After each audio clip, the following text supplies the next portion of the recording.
So it's my great privilege to welcome Professor Rai Gaita to deliver the second annual Oration for Conversation at the Crossroads.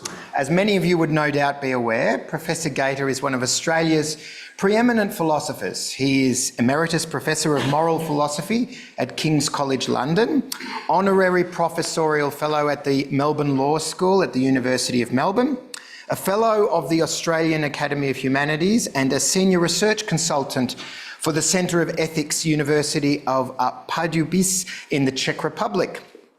The University of Antwerp awarded him the degree of Doctor Honoris Causa for his exceptional contribution to contemporary moral philosophy and for his singular contribution to the role of the intellectual in today's academic world. Professor Gaita's work focuses on moral, political and social philosophy and aspects of the philosophy of law. He's the author and editor of some 14 books, including Good and Evil, An Absolute Conception, A Common Humanity, Thinking About Love, Truth and Justice, The Philosopher's Dog, Breach of Trust, Truth, Morality and Politics, After Romulus, Who's Afraid of International Law, edited with Jerry Simpson, and most recently a collection of essays was published under the title Justice and Hope, Essays, Lectures and Other Writings, which was edited by Scott Stevens. His 1998 book, Romulus, My Father, which details his early childhood and early life, was awarded the Nettie Palmer Prize, Victoria Premier's Literary Award, and was shortlisted for the Queensland Premier's Literary Awards for contribution to public debate, the Braille Book of the Year and the National Biography Award. It was nominated by the New Statesman London as one of the best books of 1999 and in 2000 by the Australian Financial Review as one of the 10 best books of the decade. And as many of you would undoubtedly know, in 2007 it was made into a feature film under the direction of Richard Roxburgh, starring Eric Bana. Professor Gaita is widely regarded as not only one of the leading philosophers today, but as someone who's contributed extensively to public discussion about issues like reconciliation, collective responsibility, the role of moral considerations in politics, the Holocaust, the evils of genocide, crimes against humanity, education, including the nature of teaching as a vocation and the love of learning, the role of love in learning, and of course the plight of the universities. It's particularly appropriate that Professor Gaita should deliver this second annual oration. For many decades, he's argued for the transformative power of conversation, reminding us that our collective future hinges on our ability to listen, engage, and affirm one another's humanity. He's written extensively on Australia's treatment of its First Peoples and has emphasised the need for genuine justice in acknowledging the dispossession and ongoing marginalisation faced by Indigenous communities. A particularly prominent theme in Professor Gaita's work has been the commitment to truth, especially in the context of public and political discourse. In times of war and crisis, the imperative for honesty becomes even more crucial. And he reminds us that the pursuit of security must never come at the expense of our moral principles and the normalisation of violence and suffering. Professor Gaita argues that truth-telling is not merely a moral obligation, but the very foundation on which our society rests. Misinformation and political manipulation are not only destructive in perpetuating deceit, but diminish us as human beings. Professor Gaita has been an outspoken critic, or has been rather outspoken and critical of universities and the decline of universities and the commodification of knowledge, their diminishing role as spaces for critical thought and moral inquiry. The university should be a sanctuary for dialogue and the pursuit of understanding, qualities that are essential in fostering a well-informed and ethically engaged citizenry. But as educational institutions increasingly have prioritised profit over purpose, Professor Gaita's insights serve as a reminder of the vital role that academic freedom and rigorous discourse play in the health of a democratic society. We're therefore honoured to have the opportunity to hear from Professor Gaita today, and I invite you to listen attentively to his lecture, which is very aptly titled On the Importance of Conversation for the Very Idea of a Common Humanity. Thank you, Professor Gaita. As you may notice, I feel a bit like the walking wounded, and you might understand why this will be my last public lecture. I've moved back and forth, I think, because my back is troubling me a lot, and combined with Parkinson's, it makes it a little bit difficult for me to stand for the time that I'll need to stand. And because it's my last public lecture, and because of who's hosting it, I've decided to do what I don't normally do, which is lecture from notes instead of reading a lecture, and I'll invite you all to ask questions along the way, provided that they're only clarificatory questions, not engaging in an argument or disagreement, which I'm very happy to do, of course, afterwards. Now, I'm going to talk about my topic, why conversation is essential, not just to the ideal of a common humanity, but to the very idea of it, the very concept of it. But I'll do that with the war on Gaza as my background, in part because it's been something that has changed the world in very profound ways, and also affected domestic politics in quite profound ways, possibly. Well, a week ago, over 1,000 writers called for a boycott, a cultural boycott of Israeli cultural and other intellectual institutions. And included on the list were Sally Rooney, Arundhati Roy, Naomi Klein, Jacqueline Rose, and predictably a counter letter was written by people opposing the boycott. And it was, I think you won't be surprised to know that they passed each other by, and it's not likely that they're going to have much to say to one another, these groups. Well, not long before she signed the letter calling for a boycott, Arundhati Roy gave the Pinker lecture. I've long admired her as a writer and as someone with an uncommon courage in standing on behalf and fighting for the oppressed. As far as sometimes my voice goes, it's also this Parkinson's. Her lecture dispirited me for a number of reasons connected to my topic. The Pinker Prize is awarded to a writer who sought to define, quote, real truth, the real truth of our lives and our societies through unflinching, unswerving, fierce intellectual determination, end of quote. And that actually is a quote from Harold Pinter's Nobel Prize acceptance speech. She says in that lecture, and I quote, and you'll see why, I'll explain later why I quote at such length. A recent study by Oxfam says that more children have been killed by Israel in Gaza than in the equivalent period of any other war in the last 20 years. To assuage their collective guilt for their early years of indifference towards one genocide, the Nazi extermination of millions of European Jews, the United States and Europe have prepared the grounds for another. Like every state that has carried out ethnic cleansing and genocide in history, Zionists in Israel, who believe themselves to be the chosen people, the punctuation of that is not, there are Zionists who believe that all Zionists in Israel believe that's the logic of that, who believe themselves to be the chosen people, began by dehumanizing Palestinians before driving them out of their lands and murdering them.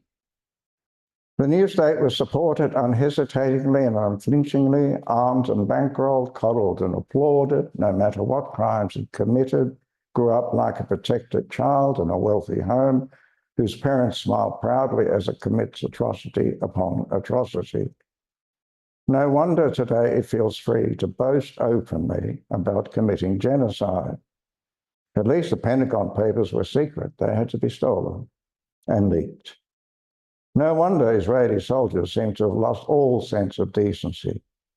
No wonder they flood the social media with depraved videos of themselves wearing the lingerie of women they've killed or displaced, videos of themselves mimicking dying Palestinians and wounded children or raped and tortured prisoners, images of themselves blowing up buildings while they smoke cigarettes or drive to music on their headphones.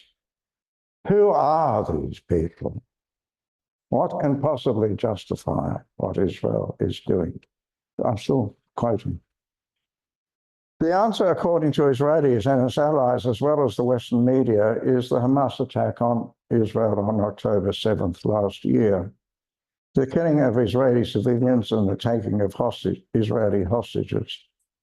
According to them, history only began a year ago. So this is a part of my speech where I'm expected to equivocate, to protect myself, my neutrality, my intellectual standing. This is the part where I'm meant to lapse into moral equivalence and condemn Hamas, the other militant groups in Gaza, and their ally Hezbollah in Lebanon for killing civilians and taking people hostage, and to condemn the people of Gaza who celebrated the Hamas attack. Once that's done, it all becomes easy, doesn't it? Oh, well, everybody is terrible. What can one do? Let's go shopping instead.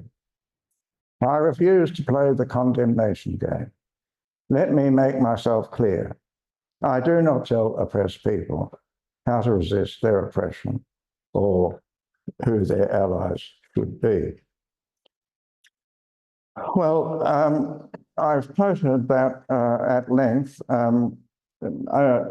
mostly because, for the most part, I don't disagree with what she describes Israel as having done. I mean, there are disagreements, but for the purpose of my lecture, they're not all that important. But I want to explain to you why I found this lecture so distressing, depressing lecture. We'll start off with, who are these people? Now, when sometimes in the face of great evil, people express a bewildered incredulity. How could they do it? How could it happen? There was a story that I've told in some of my writings of a French woman who was reported in a film called The World at War, who had seen a young Nazi officer take children to the trains, to the death camps almost every day. And she said, every day since then, I've asked myself, how could he do it? We recognize this question, and we recognize that in a sense it's not a question. It's not as though she says, look, I've been reading about it, I've been reading psychological studies, I read social theory, I read history, and so far I have not yet got an answer, which suggests, of course, that one day she might, or someone more clever or more learned might. It's not that kind of bewilderment. And one of the points I've made in my writings is that the occurrence of this kind of bewilderment in the face of evil by so many people through such a long history is part of our very concept of the morally terrible. If you don't have it, then there's something in that concept you're deaf to, is my claim. Now, I don't think her question, who are these people, was in that tone at all. It was a kind of shrill. What kind of creatures are they? Are they one of us? Do they belong with us to a space of a common humanity? That seems to me to be the tone of that remark. I have to say that David Grossman, who you probably know is a great Israeli writer, isn't much better on some of this. He says of the deeds of October 7 that they were absolute demonic evil. Now, I don't know whether he takes seriously the concept of evil as a concept that has a very distinctive and irreducible part to play in our moral vocabulary, or whether he just takes it as a kind of hyperbolic expression of horror at something morally terrible, which is what most people do. They don't have a distinctive place for a concept of evil. Hannah Arendt, in her book On Revolution, said of the men of the 18th century that they had no concept of goodness beyond virtue and no concept of evil beyond vice. So she had a very distinctive concept of evil and thought it played a very special role, should play in our moral. I don't know if he does. But he also said, I don't know whether Hamas operatives should be called animals, but they undoubtedly lost their humanity. Now, the reference to animals was a reference to a statement made by the Israeli Defense Minister, Yoav Gallant, who called them not just the people who did the killing, but the Gazans animals, and said, and we will behave accordingly. So that's, I think, what he's referring to, Grossman. And then he says, but they have undoubtedly lost their humanity. Now, I take it he doesn't mean that they didn't act, that is, the perpetrators of October 7, that they didn't act, as it were, as an expression of the milk of human kindness. I don't think he was just saying, God, how terribly inhumane their treatment was. I think he was very close to saying, if not actually saying, they had lost the dignity we accord to humanity when we talk about the dignity of humanity with a big D, as we do in so many preambles to international law, where there's the reference to the dignity of humanity, meaning not dignity of the kind that when you get older, you fail, fear to lose, for example, stumbling around and losing your mind and all the rest of it. No, this is an inalienable dignity. And Grossman, I think he suggested either that there's no such thing because these people haven't got it, or despite the expression inalienable, it is in fact alienable and they have alienated themselves from it. So that's Roy on the one hand, talking about one group of people, talking about Israeli soldiers, and no doubt others, and Grossman talking about the perpetrators of what I do think were evil crimes on October 7.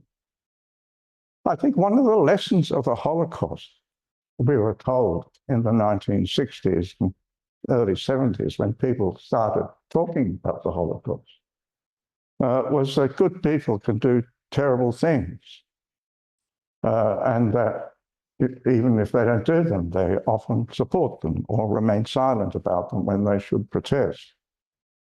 The Germans couldn't have all been monsters, we were told. Now, I think it's true and a very, very important lesson. The good people can do terrible things. And it doesn't show that they weren't, after all, good people. That's the important lesson. It doesn't show, oh, we're mistaken about that person. Look what he's supporting. Well, indeed, look what he's done. I think this is a really important moral lesson of the Holocaust, but of course of so many other occasions when, in the name of a national or religious or other kind of allegiance, people have acted in terrible ways. But we're also told that no people should be described as monsters. And I think that's not true. I think in any natural meaning of the word monsters, some of the people, at least, who carried out the October 7 murders, and worse than murders, and those Israeli soldiers who Roy described were, in an ordinary sense, monsters.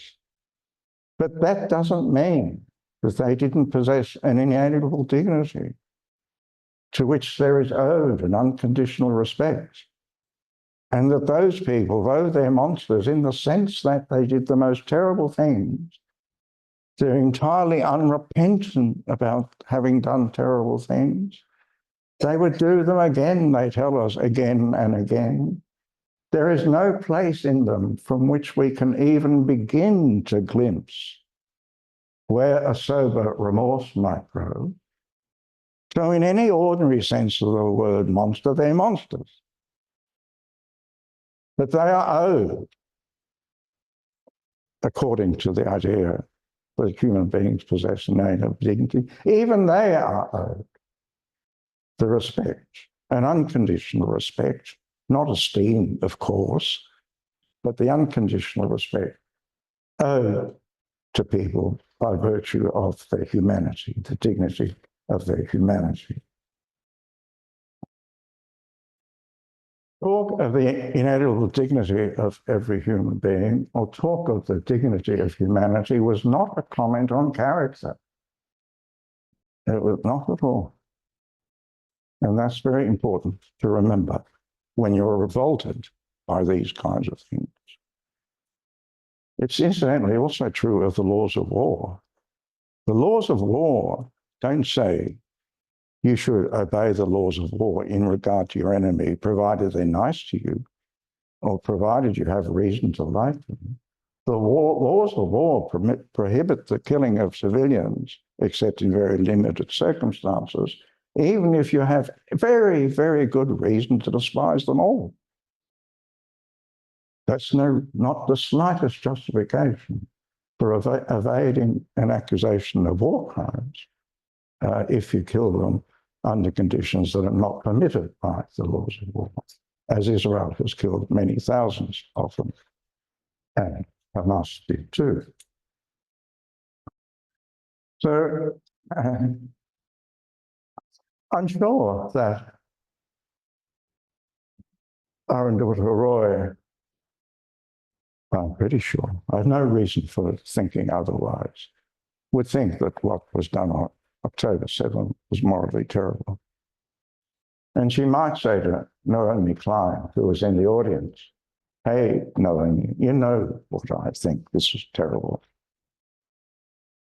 And she might say to a friend of mine, my wife's, Avner Garuha, who is the director of Breaking the Silence, an organization that collects testimonies from Israeli soldiers, usually crimes that or others have committed, and who is under death threat, and who I can tell you doesn't think of himself as a chosen person.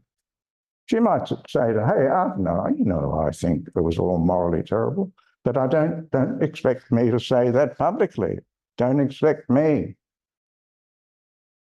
to publicly condemn people who are fighting against their oppression. It seems to me that one of the conditions for there being a common humanity amongst the peoples of the earth is that they are concerned with the suffering of people in other nations. Suffering caused by natural disaster, of course. But more importantly for my topic, the suffering of having been grievously wrong. And that, of course, we recognize through the institutions of international law. what Aranto Roy is doing in refusing to describe those acts as morally terrible. She's refusing thereby to say to those, not only those who were the victims, but effectively to the Jewish diaspora and the Jews in Israel and anybody else whose sense of the world was deeply shaken by October 7th, never mind that pain, never mind that suffering.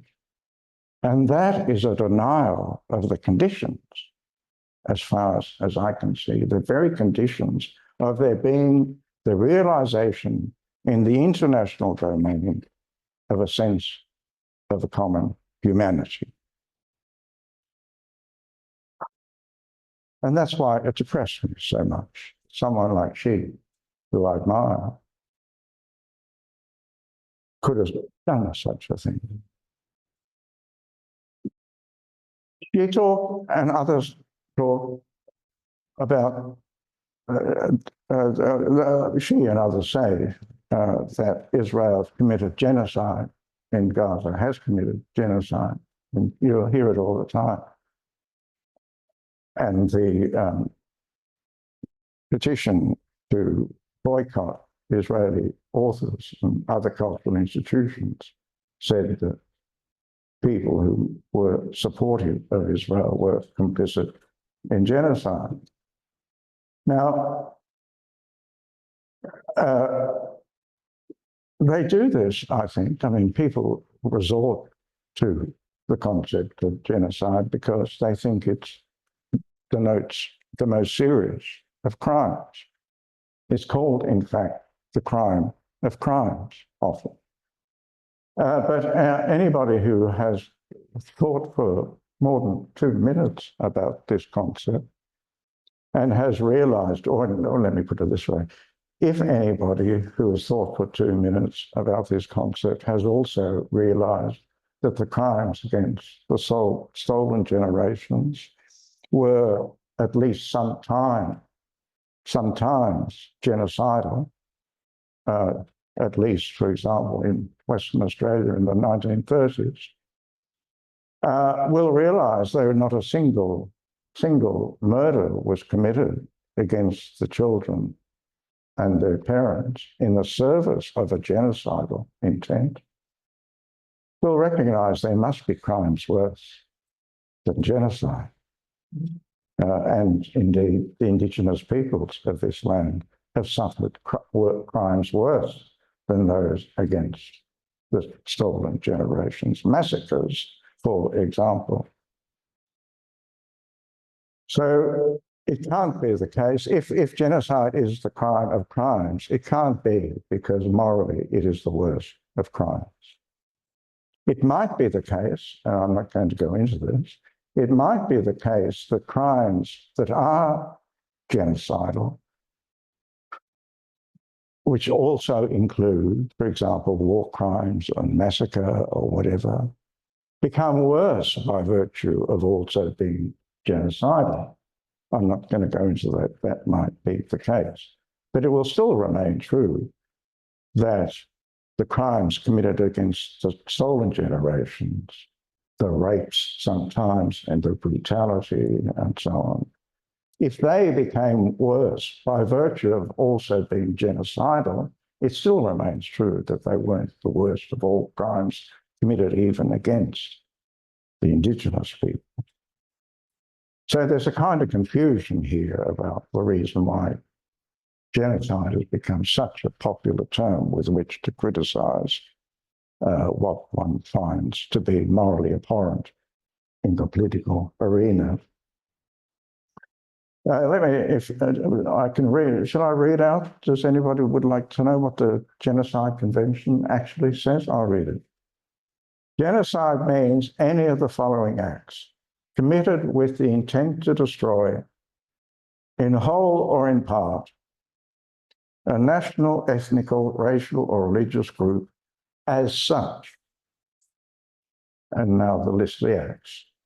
Killing members of the group, causing serious bodily or mental harm to members of the group, deliberately inflicting on the group conditions of a life calculated to bring about its physical destruction in whole or in part, imposing measures intended to prevent births within the group, and this is the one to the stolen generations, forcibly transferring children of the group to another group. Clearly Russia is guilty of that in the case of the kidnapping of thousands of Ukrainian children. Let me say two things about this. You'll see how I'm getting the conversations and when I talk about how we should try to understand international law. But let me say two things. One is that I'm absolutely certain that if Israel could drive the Gazans out of Gaza into Egypt and the Palestinians on the West Bank into Jordan, it would be very glad of it and wouldn't pursue them thereafter. I don't believe for a minute that if Israel if this wish were realized, and I think it's more than a wish now, I think there are all sorts of things Israel is doing to try to make it a reality. If that were realized, there's no reason to think that Israel would go to Jordan and try to finish off the Palestinian people. And if Jordan became, as people hoped it would become many years ago, a Palestinian state, Israel would not go into Jordan to destroy the Palestinian people. It would have security concerns, obviously, about Jordan being a Palestinian state.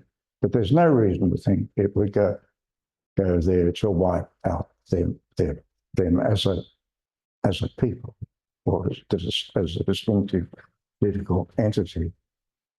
There's an international lawyer, William Shabas, who said there's a very big difference between opening the gates and terrorizing a population, making sure they'll go through them, and terrorizing them by killing a lot of them, if that's what's needed to make them move.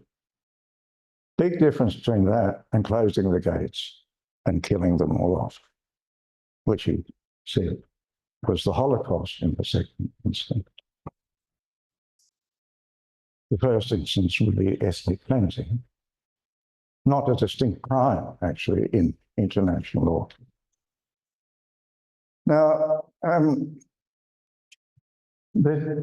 partly because of Israel, although not only because of this latest war, a lot of international lawyers have thought the Genocide Convention needs revising.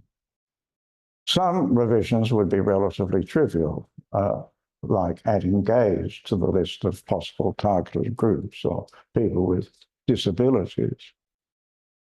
Others, adding political groups, would require massive revision of it. Political groups were explicitly excluded when the convention was formed, in part for bad reasons, that the Soviet Union knew it would be in real trouble if they were included. But that political bad reason, I think, nonetheless resulted in a good outcome, which is that there was no need for a new concept of genocide, whose creator, Lemkin, thought was a desperate need for what he called a civilized jurisprudence. No need for a new concept of a new crime, for the crime of massacre and getting rid of your political opponents, even if it were by the millions, which was a crime as old as politics. So if, as many people want to do, include massacre, they will cut out as such, that important phrase, intend to destroy in whole or in part a national, ethnic, racial or religious group as such. Because it means not because they're real problem to you for this or that reason, not for the standard political motives for which people and politicians have tried to eradicate their opposition, but just because of who they are, because they're black. In the case of the stolen generations, this awful, ironic name, protector of the Aborigines, gave a speech in Western Australia where he said, will there be a time in the future, not very distant future, when there will be X million Aborigines? Or will we at that time have forgotten that there even were such a people? If that is not a genocidal thought, I don't know what is. The eradication, the wish for the eradication, the wish for the disappearance, at the very least, of a people just because they're black. And in the case of the Jews, well, there was nothing you could do. You could become a Christian. It wasn't because you did this or did that or did this. It was because you're a Jew. That was it. And that's what the as such is meant to qualify. But if you were a political opponent or in other ways troublesome, then that as such would lapse. So if political groups are included, as many are now wanting to do, then that as such would lapse. And I notice that when people are accusing Israel of genocide now, they tend, and quoting the convention, they tend to drop the as such.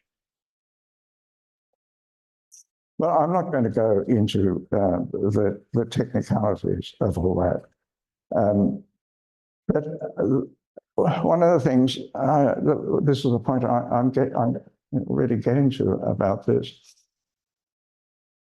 is it's for obvious reasons. Israelis and people in the Jewish diaspora are incredulous and horrified, and they can try to say nonsense. How could people say this of the Jewish state, of the Jewish people that are guilty of genocide? But that there is a case for it strikes me as just undeniable to any rational person. And the reason I say that is because what we have is an international criminal court, International Court of Justice, I'm sorry, saying there's a case to be answered. There are a lot of international lawyers. Some say there's a case to be answered. Some who say it's genocide, and some, of course, who say it's not. So what you have is a fair collection of experts agreeing that there is at least a case to be decided, and we'll wait and see. And we have no reason to think that these experts and the judges in the International Court of Justice are somehow all just kind of overtaken by wokeness, or in other ways corrupted, or seized by irrationality. What we have here is experts saying there's a case. And as with experts, unless you yourself are an expert, then the rational thing is to take note of what the experts say. You may note that, of course, there are people who say it's not genocide and hope that they will be right, but you can't throw up your arms and say, this is nonsense, this is absurd, or this is obscene. You can't do that. But the question I want now to ask is, if you are to determine this genocide, if there is to be a determination, many, many fine distinctions will be made. I mean, I've already been drawing some of them about what as such means and what it doesn't mean. And some people find all that distasteful. And they look at what they see in Gaza and they say, for God's sake, what does it matter what you call it? Can't you see the suffering, the pain, Let me read you a piece from an Israeli human rights activist who's also, and this is published a couple of days ago in an Israeli newspaper called Haaretz, which is a left-leaning paper, now threatened, well, I won't go into it, but now under a great threat by the Israeli government. Anyway, this is what he says, Marcos Svar. Israel lost all semblance of humanity. Its justifiable war of defense has turned into a ruthless campaign of vengeance against 2.3 million people. For over a year, the Israeli military's fire policy in the world's densest, poorest strip seems guided by Channel 14 panelists. The battlefield is laden with horrifying evidence of unprecedented war crimes. The repeated forced uprooting of some 1.5 million Gazans from their homes, and then from places they have escaped to, with no commitment to allow their return when the fighting is over. The bombings that, even if according to the IDF spokesperson intended to hit Hamas operatives, do in fact kill with blood-freezing indifference dozens of citizens in every attack. The war strategy, which occasionally includes intentional deprivation of humanitarian aid and the use of starvation as a method of warfare to force military gains, the medieval siege laid by Israel in recent weeks into the northern Gaza Strip, killing and starving thousands of children, women, elderly and innocent. Open gallery view. Dresden pales in comparison to what we have done in Gaza. We have bombed indiscriminately, pulverized blatantly civilian targets, and obliterated civilian infrastructure that makes life possible in the Gaza Strip. That became one huge ground zero. We have killed some 2% of its population, the vast majority of victims being civilians. And the worst thing is, we have grown used to that. The Israelis do not bat an eye when they hear reports of dozens of children and women killed in bombing. They just don't care. These attacks, where dozens of human beings who, just like us, love, dream, hurt, have family and friends, are slaughtered, I have no other word, by our military. This has become routine.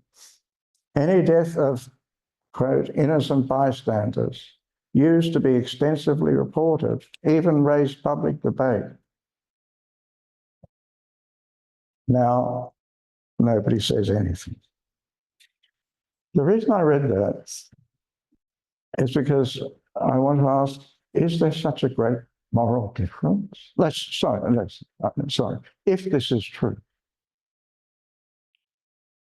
is there such a great moral difference between this and genocide? If the International Court of Justice decides that Israel is not guilty of genocide, should that be an occasion for rejoicing if what I read out is true? Or even a small amount of moral relief? Oh, thank God, not genocide. I leave that as a question. But one of the reasons I raise it as a question is because so many international lawyers are saying we have to resort to the concept of genocide because what I've read out, which could all fall under war crimes and massacre, starvation is a war crime. Right? All of this could fall under what's called international humanitarian law. But so many people now saying, and I don't understand it, that these concepts available to the international humanitarian law, war crimes, massacres, starvation, not morally grave enough. We need genocide. And that's why I asked that question. Is there such a great difference, moral difference? Well, does that mean, the fact that I raise this question, does that mean that I think it really doesn't matter that the International Court of Justice should very conscientiously go through the case and establish whether yes or no? I do think it matters.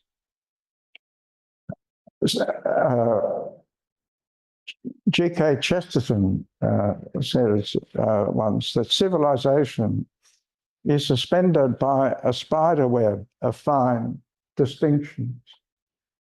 Well, civilization is a rather compromised word now. There's this famous story, I'm sure it's apocryphal, of Gandhi being asked, what do you think of Western civilization? He said it would be a good idea. Okay, so leave that aside for a moment. Go back to the point I made earlier, that our common humanity, any substantive sense of a common humanity, depends on its realization in the international political arena through nations submitting themselves to the judgments of international courts. It's sad, but it's true that humanity understands itself largely or to a considerable degree because of the crimes it has acknowledged it's committed. And those crimes have to be given the right names. And that's why it matters. So that the International Court of Justice do its painstaking work. So to as well adapt Chesterton's little saying, I'd say our common humanity, as realized through international law, when we recognize the wrongs done under the right names to people of other nations, whether we have committed those wrongs against them or others have committed those wrongs. Our common humanity, as realized in that way, is suspended by a spider's web of fine distinctions, which are argued through the courts, usually through the courts, and sometimes by philosophers, jurisprudence, and so on. I don't know, I've gone on a long time. I had another section that connects the whole thing to conversation, but maybe I should. What's that? Well, I think it's about 15 minutes more. Yes, go ahead.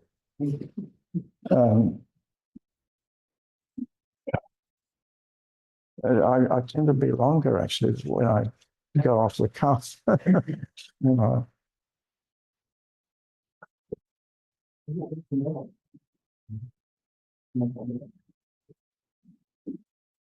Well, one of the interesting things about international law at the moment is that a number of international lawyers, and again, this came about in part through thinking about Israel's wars in Gaza, previous wars in Gaza, are wondering how to write about international law.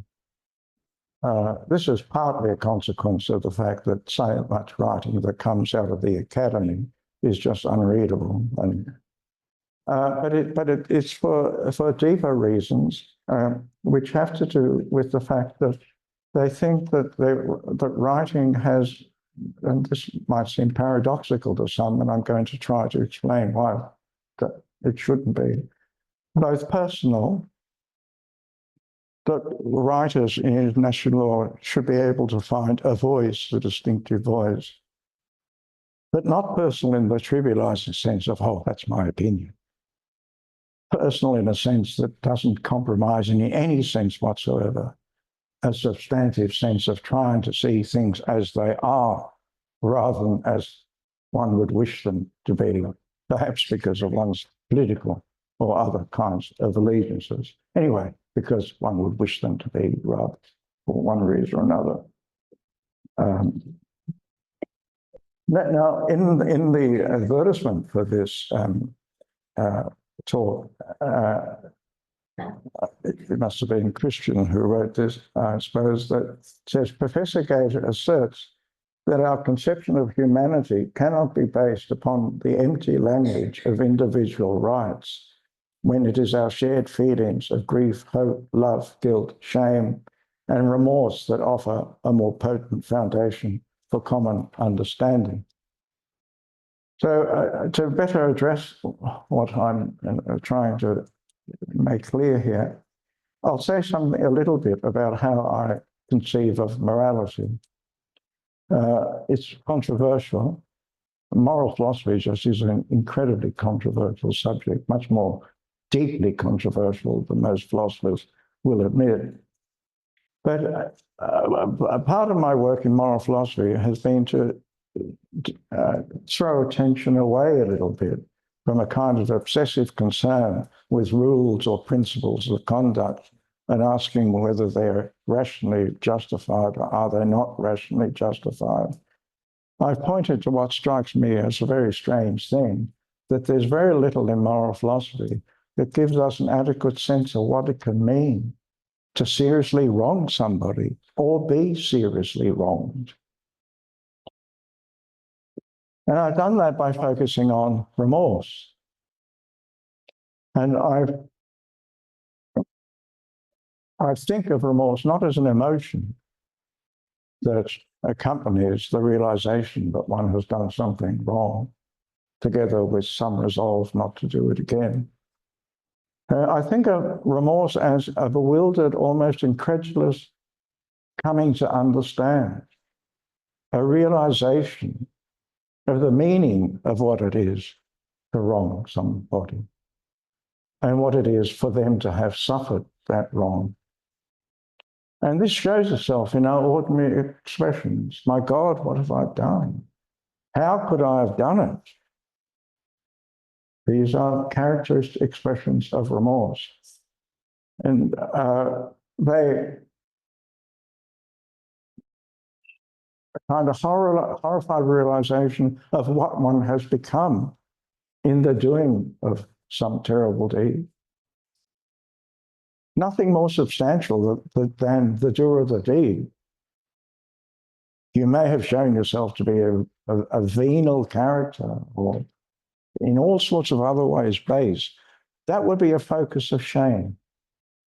If out of greed you murdered someone, that you're greedy, that would be the focus of your shame. That you had become a murderer, that would be the focus of your remorse. Very different. So remorse then is this pained, incredulous realization of what you've done, what you have become by virtue of doing it, and what your victim has suffered.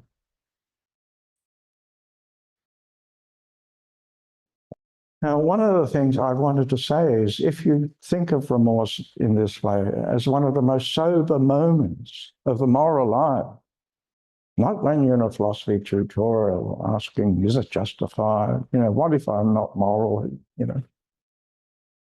But when you confront the reality of morality, as it were, in the shocked realization that there could be such a thing in your life, that something could have such weight. When people say, I can't live with myself, and some people actually kill themselves.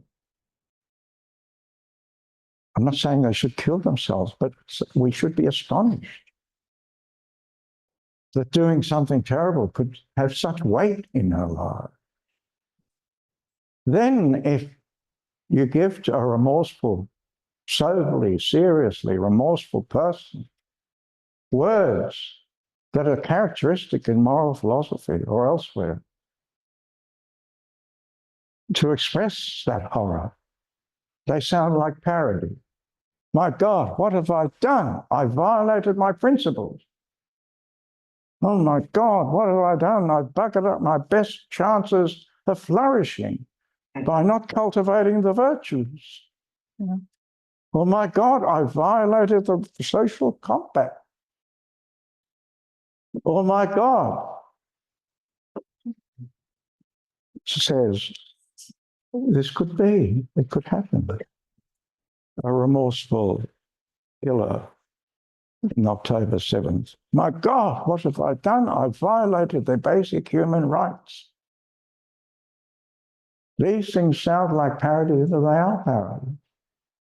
And the reason is because they are so bereft of a richer vocabulary that would reveal what the terrible thing is that you've done in the way that saying, I've violated their human rights can't capture.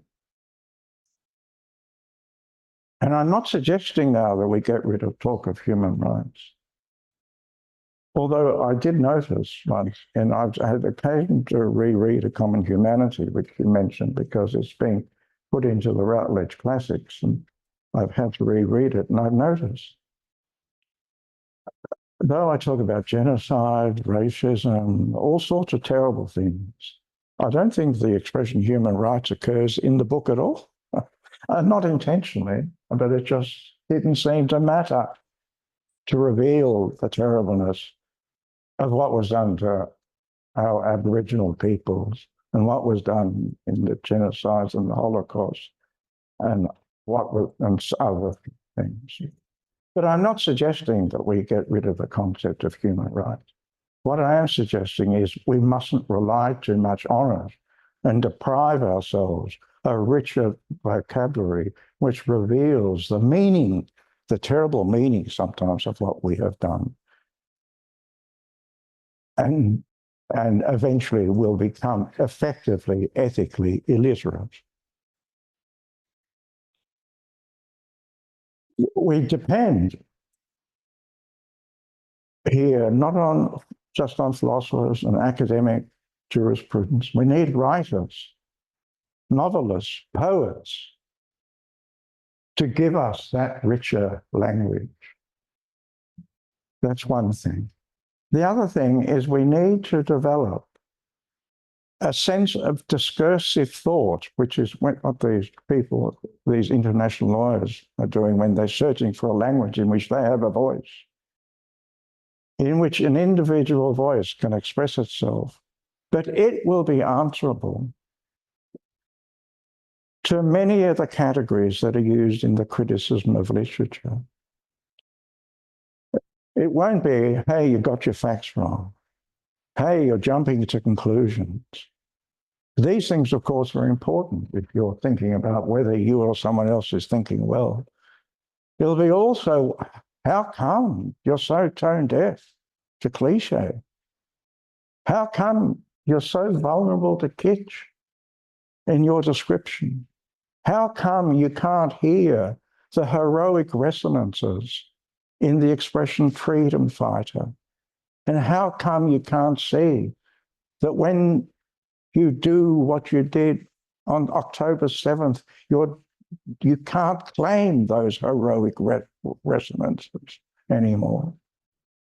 And to say to a writer like Arundhati Roy, when you say so defiantly, I'm not going to condemn people who fight against oppression. And you're actually talking not generally about people who fight against oppression, not even generally about Palestinian people who take up arms, which after all they're entitled to do according to international law. You're talking about the people who raped and cut off press. You're talking about them.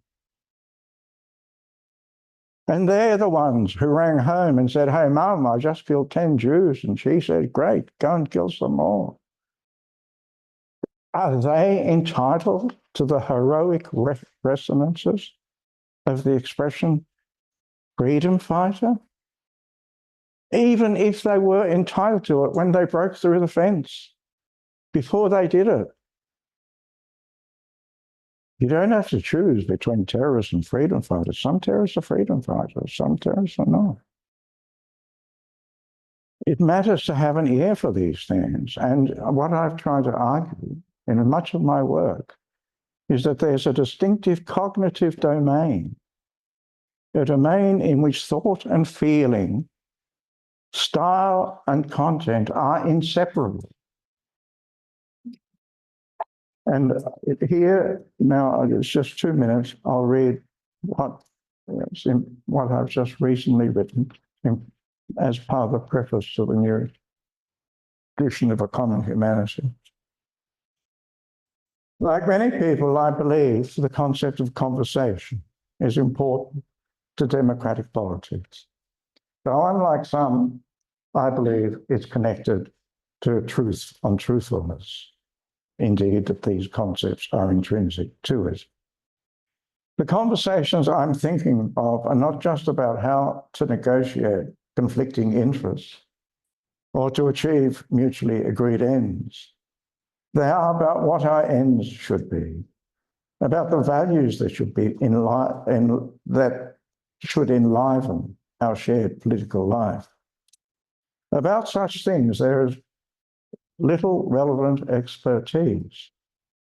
Conversation about them is not in the realm of knowledge, if one considers knowledge to be what goes into textbooks, encyclopedia, and that sometimes earn Nobel Prizes. Political conversation about the values by which we should live is in the realm of opinion, grounded by a reasonably educated understanding of what has been established as knowledge. In the realm of knowledge, there are whiz kids and child prodigies, but there are no moral whiz kids. For the same reason, there are no moral experts. That does not mean that anything goes in the realm of opinion. Earlier, I elaborated, and this is what I just did now, talking about a realm in which thought and feeling, style and content are inseparable. I elaborated on the nature of the concepts that define the kind of sensibility that's necessary if we're to think well about ethical matters, broadly conceived as matters that compel us to ask how we should live. Our opinions are disciplined by the ways we are answerable to the application of such concepts and their application. The conditions of them having application depends, among other things, on what I have elsewhere dubbed a call to seriousness.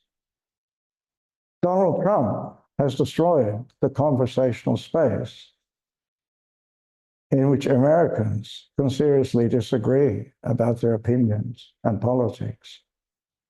And the deepest reason why this is so is not that he has divided them into camps fiercely opposed in their beliefs, though he has done that, nor is it because he has inflamed passion to throw reason into a ditch, though he has. It's because he has eroded the conditions under which people can call their fellow citizens to seriousness. Come now, how can you say that? Do you take me for a fool? Think. Why do you rush so quickly from one thought to another? Don't you care about the facts? Why are you so complacent about your vulnerability to propaganda, to charismatic speakers, to sentimentality, to pathos? Why are you so often tone deaf when so-and-so is speaking? Have you no ear for what rings false? Of course, that kind of call can sound more like an explosion of irritation, a harangue that destroys the conditions of conversation, rather than a call to what in certain circumstances is required for conversation to be truthful about its content and its participants. But it needn't be. And calls to seriousness must always be a possibility between friends, a possibility that is a condition of close friendship rather than companionship, and that needn't touch even the tenderest nerve of such a friendship. Then it's an expression of love. Calls to seriousness of that kind can't be made in text messages or in tweets or on Facebook. When they become necessary, people say it's time to talk, and they mean talk face to face. Of course, conversations are mostly not like that, but the possibility that they might become so is intrinsic to what makes them conversation, in the loaded sense of that word, when people speak about real conversation. To call someone to seriousness in a conversation is to call them to an individuating, this is the point, and about the personal nature of ethical thought, to call them to an individuating responsiveness to what they have made of themselves, to speak out of a life they've lived as their own and no one else's. After such a call, the participants in a conversation can't know where it will take them. That's partly why it's talk that makes us human. People say language does that, but it does, and it does.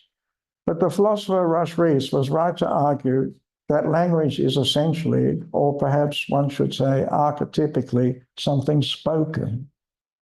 Think how often we speak of someone having found or needing to find their voice. In a book called On Humanity in Dark Times, Hannah Arendt writes, this is a quote, "The world is not humane just because it is made by human beings. And it does not become so just because the human voice sounds in it, but only when it has become the object of human discourse. However much we are affected by things of the world, however deeply they may stir and stimulate us, they become human for us only when we can discuss them with our fellows. Whatever cannot become the object of discourse, the truly sublime, the truly horrible, or the uncanny, may find a human voice through which to sound into the world, but it's not exactly human. We humanize what's going on in the world, in ourselves, only by speaking of it. And in the course of speaking of it, we learn to be human." End of quote. I wouldn't be at all surprised if Arundhati Roy had read that at some stage in her life and been moved by it.